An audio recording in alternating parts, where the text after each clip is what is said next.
The signal's promise. The signal arrived on a Tuesday. Dr. Ilara Chen was monitoring the Deep Space Array at the Arecibo complex when the patterns first appeared. Rhythmic, structured, undeniably artificial. Her heart raced as she cross-referenced the patterns against all known cosmic phenomena and human transmissions. Nothing matched. After 20 years of scanning the stars, humanity had finally received an answer. "Director Hassan," she called, her voice steady despite the adrenaline coursing through her veins. "I think you need to see this." Within hours, observatories across the planet confirmed the signal. Within days, the world's governments had established a unified response protocol. Within weeks, Dr. Chen found herself standing before the United Nations Security Council, explaining to world leaders what they had found. The signal originates from HD 85,512 bits, approximately 36 light-years away. She explained, her laser pointer circling a seemingly unremarkable star on the projection behind her. It contains mathematical sequences, followed by what we believe are complex instructions. This isn't just a greeting. It's a blueprint. The room erupted in questions. General Zhao of China's Space Command leaned forward. "A blueprint for what exactly?" "A ship," Chen answered simply. "Or at least, components of one. The designs utilize principles of physics we've theorized but never been able to implement. Quantum displacement engines, gravitational manipulators, materials that shouldn't be possible. So they're giving us technology." The American representative's voice carried equal parts hope and suspicion. "Why would an advanced civilization hand us the keys to the stars?"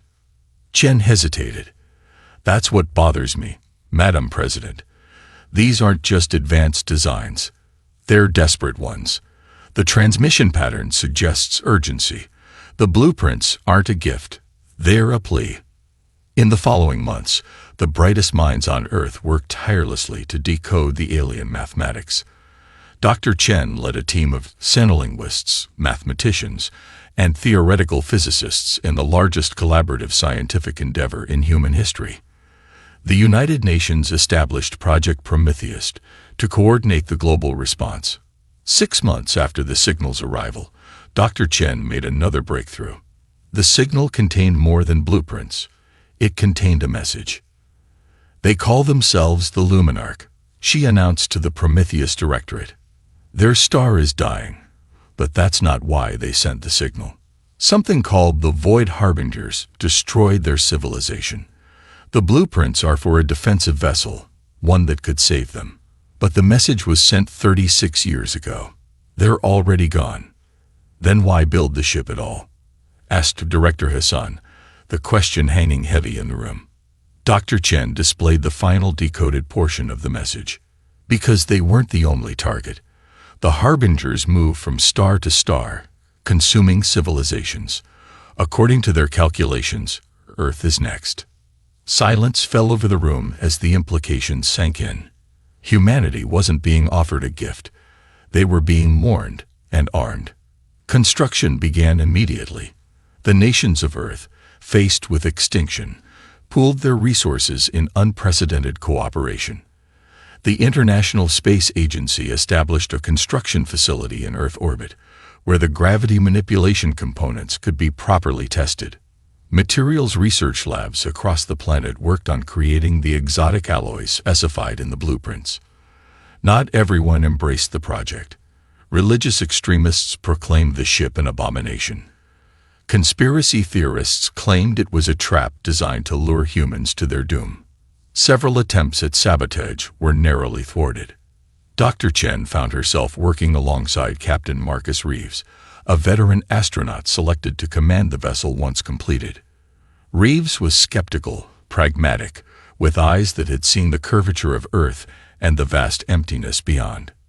"You really believe this ship can save us?" he asked Chen late one night as they reviewed the Luminarch propulsion designs. "Even if we build it correctly, we have no idea how to fight these Harbingers." "The Luminarch didn't send us these plans on a whim," Chen replied. "They chose Earth specifically. There must be something about us they believed could succeed where they failed." Human unpredictability, Reeves suggested with a wry smile. The one thing aliens always underestimate in the movies. Chen smiled back, but her eyes remained serious. The Luminarch were a hive consciousness. They thought as one. Perhaps they recognize that our individual perspectives might see solutions they couldn't. 18 months into construction, the true nature of the vessel began to take shape. It wasn't merely a warship. It was a dimensional anchor, capable of stabilizing space-time against the distortions the harbingers used to consume stars and planets. The quantum displacement engine would allow it to match the harbinger's ability to slip between dimensional layers. They named it the Titan's Echo, a reflection of humanity's mythological defiance against cosmic powers. As the ship neared completion, instruments detected gravitational anomalies at the edge of the solar system. The Void Harbingers had arrived, decades earlier than the Luminarch had predicted. Earth had months, not years, to prepare. The launch date was moved forward. Systems remained untested, crews trained in simulation only. It was a desperate gamble with the fate of humanity at stake. The night before launch, Dr. Chen stood in the observation deck of the space station, looking at the gleaming hull of the Titan's Echo. Captain Reeves found her there, lost in thought.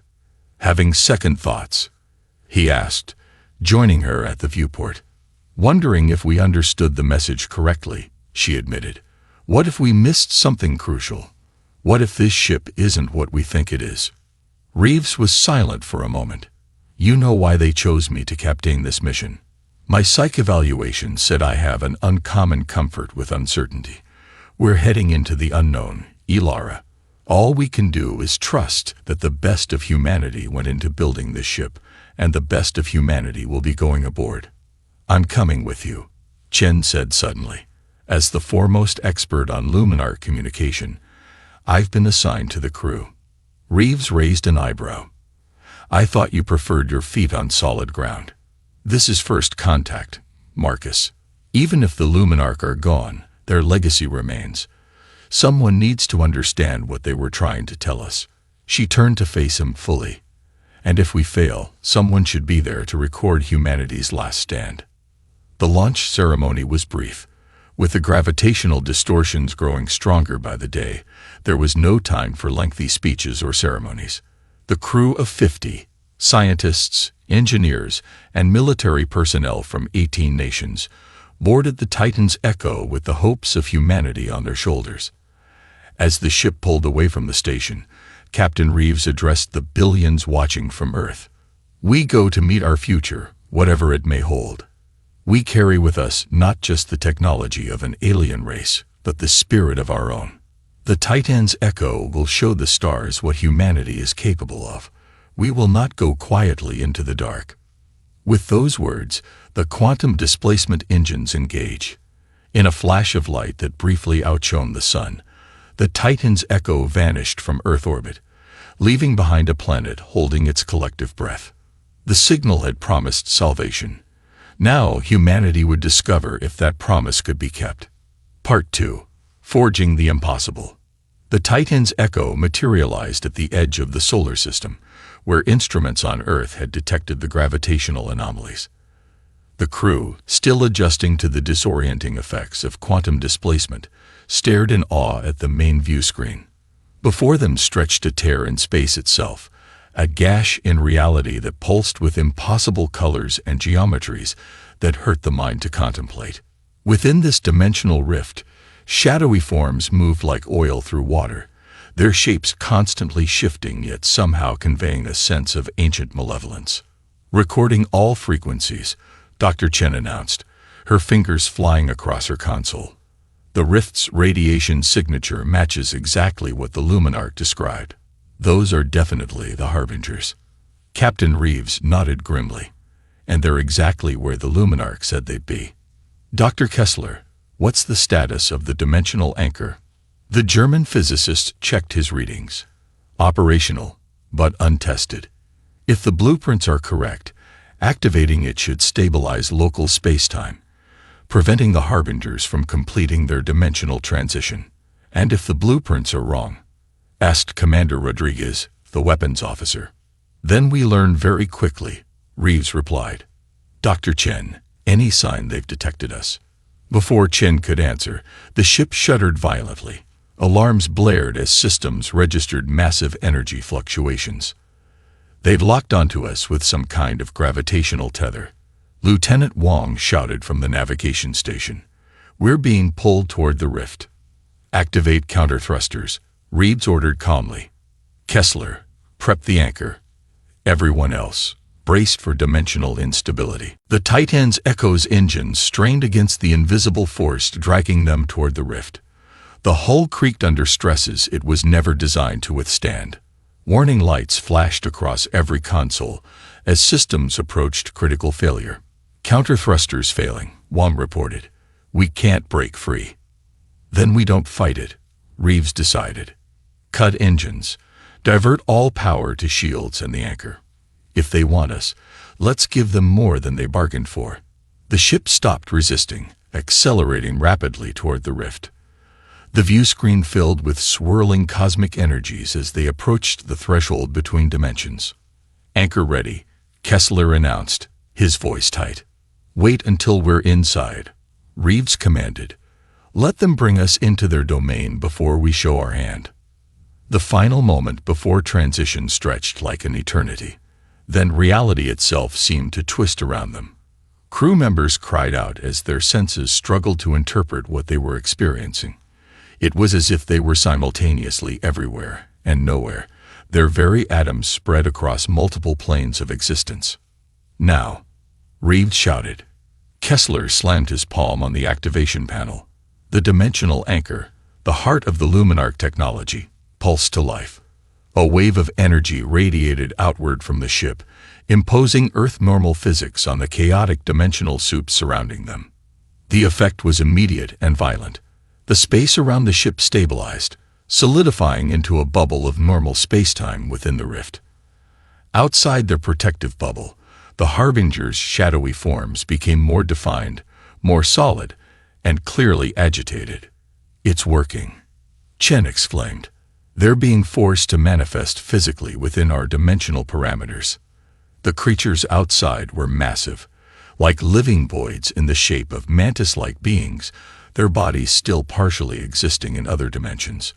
But now, they were vulnerable, forced to interact with normal spacetime by the anchor's effect. Weapons online, Rodriguez reported. I have targeting solutions on 3 Harbingers. Hold fire, Reeves ordered. Dr. Chen, any attempt at communication? Chen studied her readings. They're emitting some kind of energy pattern. It could be communication, or it could be them trying to disrupt our systems. I can't. Wait. She froze, staring at her screen. Captain, I'm receiving a Luminarch signal. From inside the rift. That's impossible, Kessler argued. The Luminarch were destroyed. The signal's degraded, but it's definitely using their mathematical patterns, Chen insisted. It's coming from there. She pointed to a distant point within the dimensional rift, barely visible through the swarm of agitated Harbingers.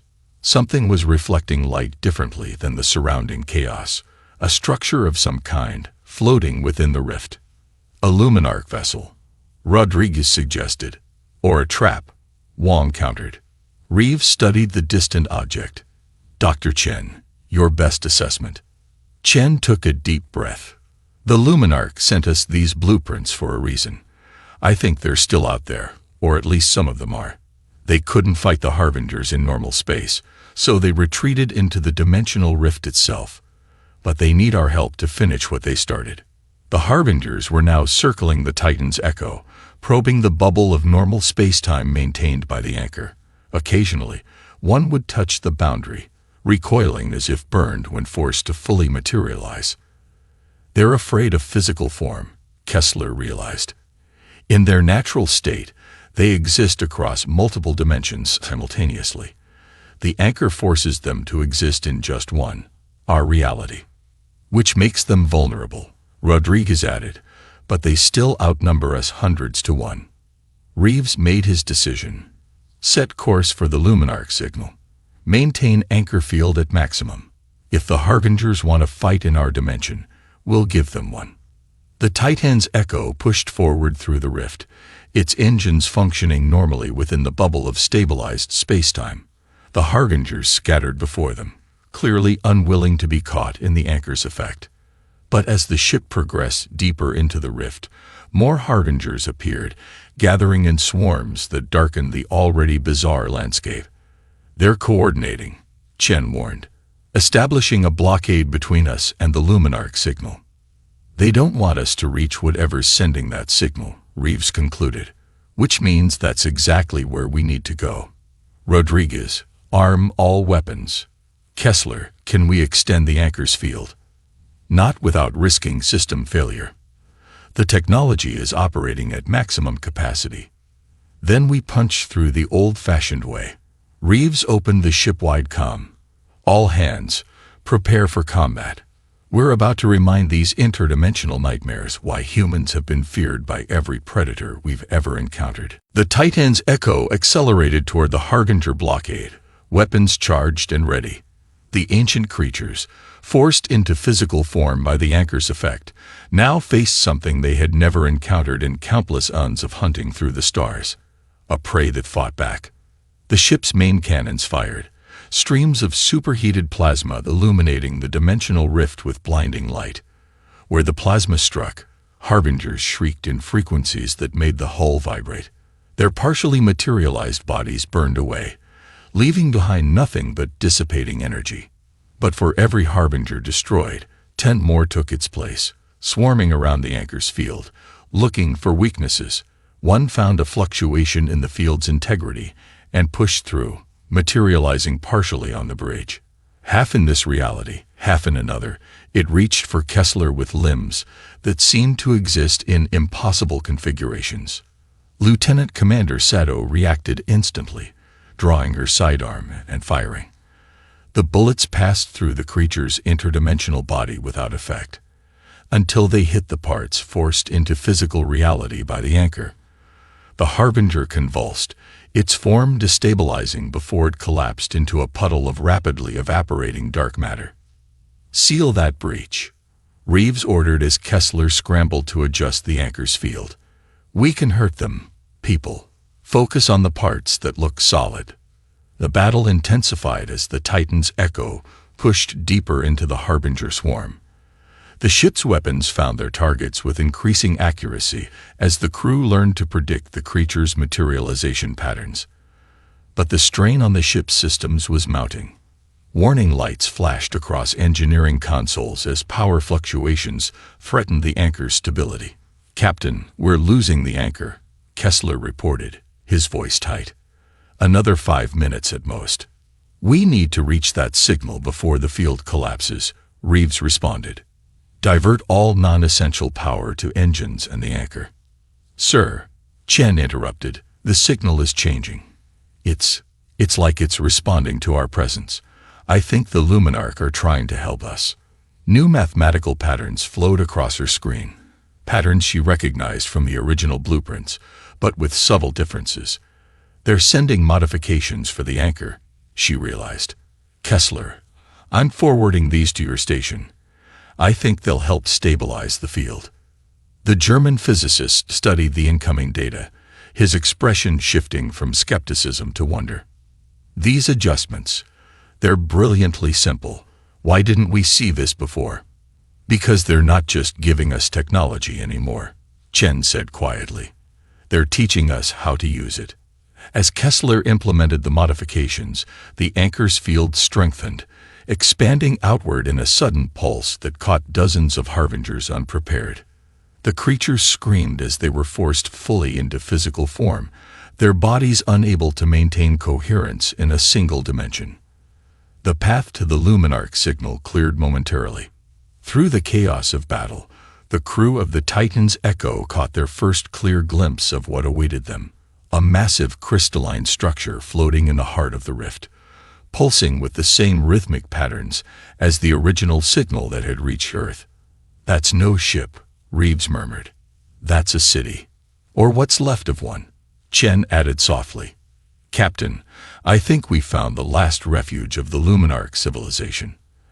As the Titan's Echo approached the crystalline structure, The Harbinger's attacks grew more desperate. They sacrificed themselves by the dozens, hurling their partially materialized bodies against the anchor's field in an attempt to disrupt it. The ship shuddered under the impacts, but the modified field held. "Final approach," Wang announced, establishing orbit around the structure. The crystalline city grew larger on the view screen, revealing intricate geometries that seemed to fold in on themselves in ways that shouldn't be possible. At its center, a spire of pulsing light reached out toward them, the source of the signal. "They're hailing us," Chen said with wonder in her voice. "Captain, the Luminarch want to speak with us." Reeves straightened in his chair. Humanity's first true contact with an alien civilization, and it happens in a dimensional rift while fighting off cosmic horrors. "Put them through, Doctor. Let's see what they have to say." The view screen shifted, displaying not an alien face, but a complex pattern of light and mathematical symbols that somehow conveyed emotion, gratitude, relief, and urgency all at once. Chen's translation software worked frantically to interpret the message. As the patterns resolved into human language, the crew of the Titan's Echo finally learned why the Luminarch had reached across 36 light-years to find them, and why humanity's future now depended on what they would do next. Beyond the veil, the Luminarch message unfolded in patterns of light and mathematics, translated into words that echoed across the bridge of the Titan's Echo. "You have come. We hoped, but could not know. The Harbingers have hunted us across 1,000 worlds, driven us into this between space where we cling to existence. We sent our knowledge to many worlds, but you are the first to answer. You are the first to build. You are the first to come." Dr. Chen worked the translation console, her fingers dancing across the controls as she refined the algorithms. "They're a collective consciousness," she explained. "They think in unified patterns. It makes translation challenging, but mathematically precise." "Ask them why they chose Earth," Reeves instructed. "Why us specifically?" Chen relayed the question. The crystalline structure pulsed with new patterns. "Your species contains a paradox we have observed in no other. You are both singular and collective, each mind distinct, yet capable of cooperation. The Harbingers cannot comprehend your nature, as we ourselves struggle to. This gives you strength they cannot counter." Rodriguez leaned forward. "They're saying our individualism is a weapon." "More than that," Chen replied, studying the patterns. "The Luminarch are a true hive mind. They can't conceive of individual action. The Harbingers are the opposite extreme, purely singular predators that never cooperate. Humans exist between these extremes. We can think as individuals but act as a group. And that scares the hell out of both sides," Reeves concluded. "Ask them how we defeat the Harbingers. The anchor won't hold forever." The answer came in a flood of mathematical equations and engineering specifications, modifications to the dimensional anchor that would expand its effect exponentially. Kessler reviewed the data, his expression grave. "Captain, they're suggesting we destabilize the anchor in a controlled manner. The resulting cascade would force everything within the rift to exist in a single-dimensional state permanently, including the Luminarch," Chen realized. "They're asking us to sacrifice them to stop the Harbingers." The bridge fell silent as the implications sank in. The alien pattern swirled on the screen, waiting for humanity's response. "There has to be another way," Reeves said firmly. "Dr. Chen, ask if we can modify the anchor to exempt the Luminarch structure." Chen relayed the question. The response was immediate and definitive. "The dimensional boundaries cannot discriminate. All will be affected. We have accepted our fate. Our civilization is already lost. Only this fragment remains. But yours may yet survive if the Harbingers are stopped here." Outside the ship, the swarm of Harbingers had regrouped. They began a new attack, not on the Titan's Echo directly, but on the dimensional fabric around it. Space itself warped and buckled as the creatures attempted to tear open new rifts, bypassing the anchor's protection. "They're trying to create a passage directly to Earth," Wang reported, alarm clear in her voice. If they succeed, the anchor won't stop them. Reeves stood, his decision made. Dr. Kessler, begin implementing the Luminarch modifications. Dr. Chen, tell our allies we accept their sacrifice and will honor their memory. Captain, Chen protested, we can't just. We can, and we must. Reeves cut her off. But we're not leaving them behind. He turned to face the entire bridge crew. The Luminarch sent their knowledge across the stars because they saw something in humanity worth saving. We're not just going to save Earth, we're going to save a piece of their legacy too. He gestured to the crystalline structure displayed on the view screen. That's not just a city, it's their collective memory, their entire civilization's knowledge and history. Dr. Chen, how much data storage do we have available? Chen blinked, catching on to his plan. We could clear the secondary cores, maybe 30% of their data, at most. Make it happen. Tell the Luminarch we want to preserve as much of their knowledge and culture as we can. Rodriguez, coordinate with engineering to boost our transmission capacity. I want everything we can salvage before we trigger the anchor cascade. As the crew rushed to implement his orders, Reeves addressed the Luminarch directly, Chen translating his words into their mathematical language. Your sacrifice will not be forgotten. Humanity will carry your knowledge to the stars. Your people will live on through what you've taught us. The response came not in words, but in a sudden surge of data, flowing directly into the Titan's echo systems. Cultural records, scientific discoveries, philosophical concepts unlike anything humans had conceived, the essence of the Luminarch civilization pouring into human computers at the speed of thought. They're giving us everything, Chen whispered, watching the transfer progress. Their entire history. Outside, the Harbingers sensed what was happening. Their attacks intensified, the dimensional fabric around the ship stretching to breaking point. Warning alarms blared as systems throughout the ship approached overload. Data transfer at 25%, Chen reported, estimating 10 minutes to completion. We don't have 10 minutes, Wang warned. Dimensional integrity failing. A decision point had arrived sooner than expected. Reeves looked at the progress bar on Chen's console, then at the tactical display showing the Harbingers' increasingly successful attempts to break through to Earth. Continue the transfer as long as possible, he ordered. Dr. Kessler, prepare to initiate the cascade on my mark. Sir, Kessler said hesitantly, once triggered, we'll have approximately 30 seconds to clear the rift before the cascade reaches critical mass. If we wait too long, then we'll cut it close, Reeves replied grimly. This might be our only chance to preserve something of the Luminarch. We owe them that much. The next several minutes stretched into an eternity of tension. The ship shuddered continuously as Harbingers broke partially through the weakening dimensional barriers, only to be repelled by the ship's weapons. The data transfer crawled toward completion, while Kessler finalized the anchor modifications. Transfer at 41%, Chen announced. It's slowing as our systems approach capacity. That'll have to be enough, Reeves decided as a particularly violent dimensional rupture sent several crew members sprawling. Dr. Kessler, initiate the cascade.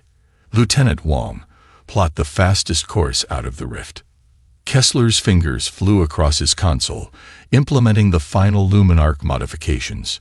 The dimensional anchor began to pulse with new energy, its stable field transforming into an expanding wave of dimensional normalization. Cascade initiated, Kessler confirmed. 25 seconds to critical mass.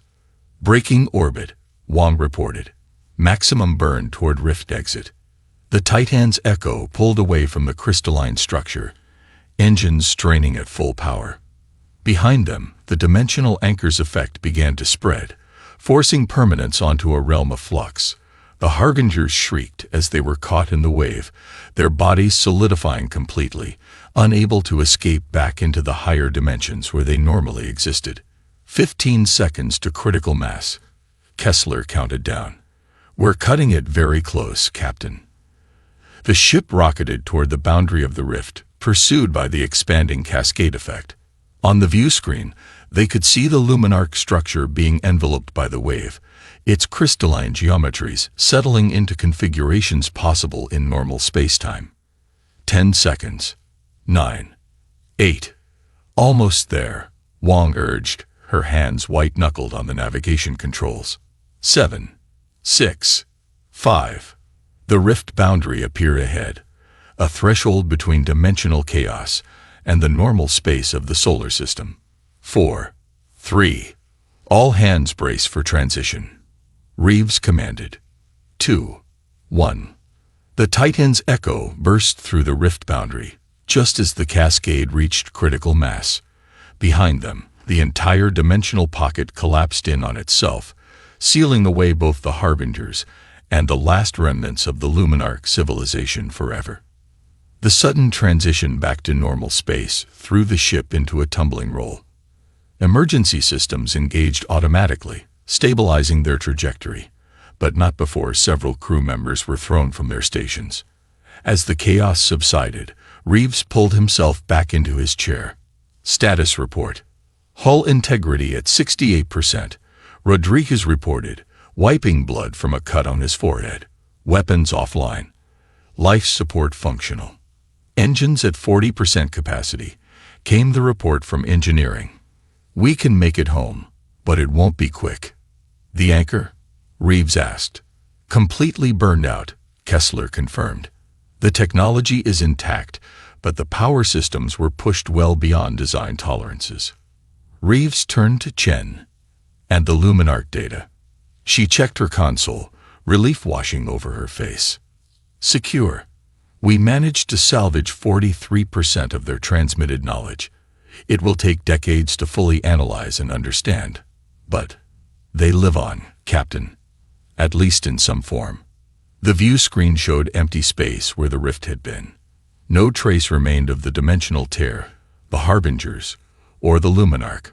Only the data in the Titan's Echo's computers proved that any of it had ever existed. Set course for Earth, Reeves ordered quietly. Let's go home. The journey back took 3 weeks. Emergency repairs kept the ship functioning, though barely. When they finally achieved orbit around Earth, they were greeted by a fleet of vessels. Everything from military craft to civilian ships, all come to welcome home the crew that had saved humanity. The debriefings lasted months. Scientists and military officials pored over every second of sensor data, every scrap of information about the Harbingers and the dimensional rift. But the true treasure was the Luminarch archive, a gift of knowledge from a civilization that had sacrificed itself so others might live.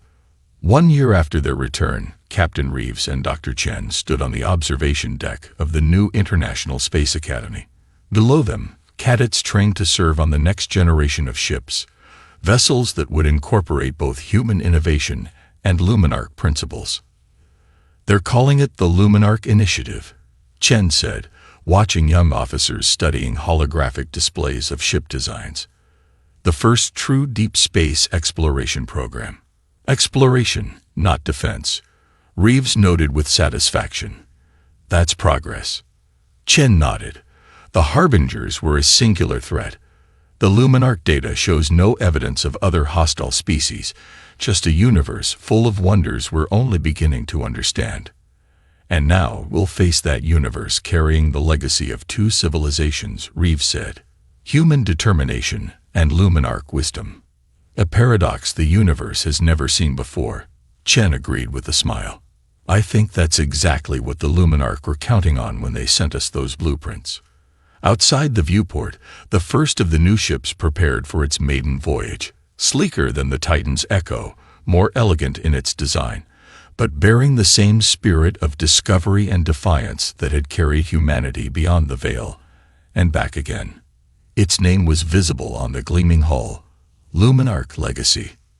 The signal had promised salvation. Humanity had answered, and in doing so, found not just survival but purpose. The stars were waiting,